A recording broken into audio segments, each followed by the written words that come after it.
खबर आ रही है, महाराष्ट्र में विधान परिषद का चुनाव खत्म हो गया है। एमएलसी चुनाव में 100% मतदान हुआ है। थोड़ी देर में एमएलसी चुनाव की काउंटिंग होगी। 11 सीटों के लिए 12 उम्मीदवारों ने नामांकन किया है। महाअघाड़ी को क्रॉस वोटिंग की आशंका भी उनकी तरफ से जताई जा रही है। बड़ी खबर आपको बता दें, महाराष्ट्र में विधान परिषद का चुनाव खत्म हो गया है। एमएलसी में 100% मतदान हुआ है। और आपको यह भी बता दें कि थोड़ी देर में काउंटिंग शुरू हो जाएगी और क्रॉस वोटिंग की बात भी कही जा रही है। महाअघाड़ी की तरफ से कहा जा रहा है कि चुनाव में क्रॉस वोटिंग कराई गई हो सकती है। 11 सीटों के लिए 12 उम्मीदवार हैं। महाअघाड़ी को क्रॉस वोटिंग की आशंका है। थोड़ी देर में काउंटिंग शुरू होगी। 100% मतदान रिकॉर्ड किया गया है। 100% मतदान हुआ है। थोड़ी देर में काउंटिंग शुरू हो जाएगी। हमारे साथ संदीप जुड़े हुए हैं, सीधे उनके पास चलते हैं। संदीप, कितने देर में काउंटिंग और एक क्रॉस वोटिंग का क्या मामला निकल के आ रहा है? देखिए, करीब आधे घंटे के बाद ये पूरी काउंटिंग की प्रक्रिया शुरू हो जाएगी। जिस तरह से आज 274 विधायकों ने वोटिंग किया है, क्योंकि विधायकों के वोटिंग के आधार पर ही विधान परिषद के विधायक चुने जाएंगे। 11 विधान परिषद के विधायकों को चुनना है। जिस तरह से 274 विधायकों ने वोटिंग किया है, उसकी काउंटिंग थोड़ी देर में शुरू हो जाएगी।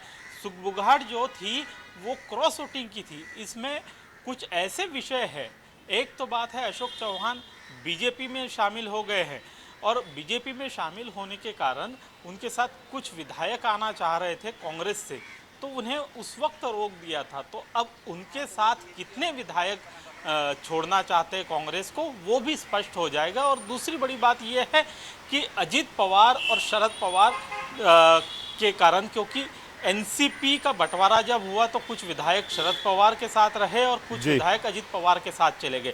ठीक उसी तरह से शिवसेना के 2 फाड़ टुकड़े हो गए थे। एक एकनाथ शिंदे के साथ रहा तो दूसरा उद्धव ठाकरे के साथ। कुछ ऐसे भी लोग हैं कि जो अपनी पहली पार्टी में, यानी कि अपने नेता के पास वापस जाना चाहते हैं, क्योंकि लोकसभा के चुनाव के नतीजे देखे हैं। 160 विधानसभा चुनाव में महाविकास आघाड़ी लीड करते हुए महाराष्ट्र में नजर आई, तो कहीं ना कहीं उनके विधायक भी टूट सकते हैं। तो ये क्रॉस वोटिंग हो सकती है। इसका इम्पैक्ट क्या होगा और नतीजे किस तरह के आने की संभावना आपको लग रही, संदीप?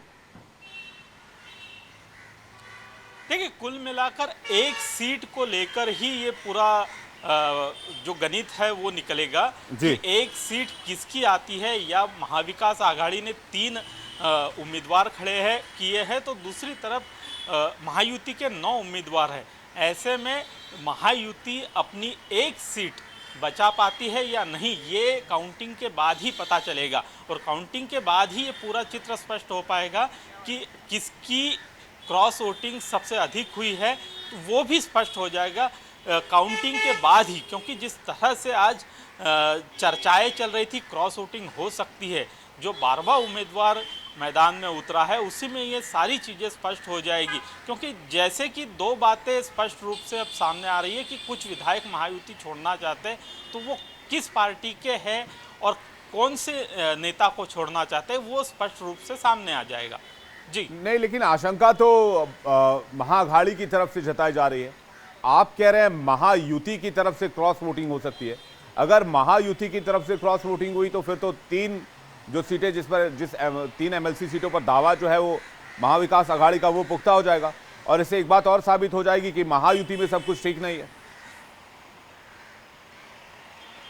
देखिए, इसमें 2 बातें हैं। एक, महायुति के 9 उम्मीदवार जो खड़े हैं उनका विषय है, तो दूसरी तरफ महाविकास आघाड़ी के जो 3 उम्मीदवार खड़े हैं उनका विषय है। तो महायुति से कुछ विधायक जो है अपने मेन पार्टी में वापस आना चाहते हैं, ये एक बात हुई। और दूसरी बड़ी बात यह है कि कांग्रेस के कुछ विधायक अशोक चौहान के साथ वापस जाना चाहते हैं बीजेपी की तरफ।